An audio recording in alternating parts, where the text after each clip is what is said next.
Good evening, Sakura. I trust you've been following the news about Japan's rice situation lately. Actually, Professor Haru, I heard something about rice prices going up, but I thought it was just normal inflation. Is there something more to it? Ah, my curious student. This is far more than ordinary inflation.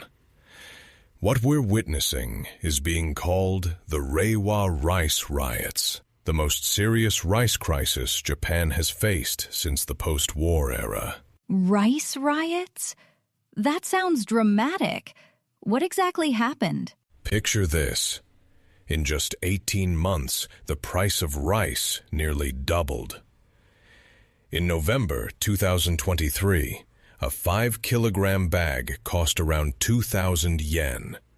By May 2025, that same bag reached 4,238 yen. That's incredible. But Professor, rice is so important to Japanese culture. How did this affect ordinary people? Excellent question, Sakura. According to government household surveys, families were spending 50% more on rice by July 2025 compared to the previous year. About 80% of consumers reported feeling the burden of rising prices, with rice being the most impactful item for nearly 2/3 of households. I can imagine how that would strain family budgets. But what caused such a dramatic price increase? Was it a bad harvest? The causes were surprisingly complex. Like a perfect storm. The primary culprit was extreme heat during the growing season, which reduced the quality of rice during the milling process. But there were other factors too. Such as? Well, Japan's aging farmer population continues to shrink, reducing overall production capacity. Then there was panic buying. Many Japanese people, worried about potential earthquakes like the predicted Nankai Trough megaquake, began hoarding rice as emergency supplies. That's fascinating. So, fear of natural disasters actually contributed to the crisis? Precisely. And here's something that might surprise you, Sakura. The surge in foreign tourism also played a role. The government's demand forecasts hadn't properly accounted for increased rice consumption by international visitors at restaurants and hotels. So, more tourists meant more demand for rice? I never would have connected those dots. Indeed.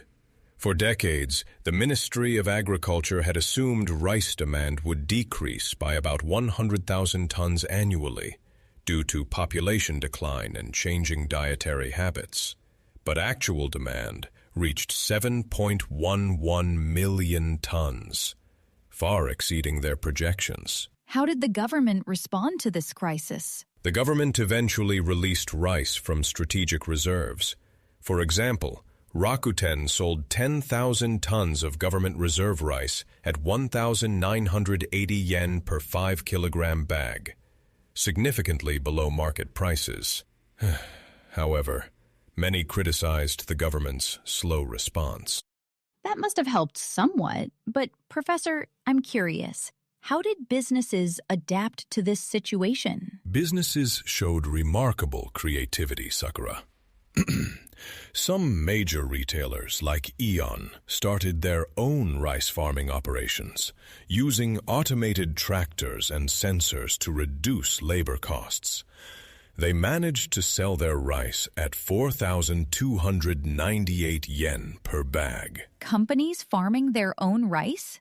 That's quite innovative. Indeed. Other companies, like Watami, plan to become completely self-sufficient in rice production by 2026 for their meal delivery services. Meanwhile, some businesses turned to importing rice from the United States, Korea, and Taiwan, which became cheaper than domestic rice for the first time in recent memory. This crisis seems to have exposed some fundamental problems with Japan's agricultural policy, doesn't it? You're very perceptive, Sakura. This crisis revealed that Japan's rice policy, based on production adjustment and subsidized crop conversion, may no longer be suitable for modern realities. What kind of changes might we see? The Ministry of Agriculture is considering making production adjustment voluntary by 2027, eliminating penalties for non-compliance. There's also increased focus on rice exports. The government aims to increase exports to 350,000 tons by 2025, 8 times the 2024 level. From crisis to opportunity. That sounds very Japanese. So, what's the current situation? By late 2025, production is expected to reach 7.477 million tons, the highest in 9 years.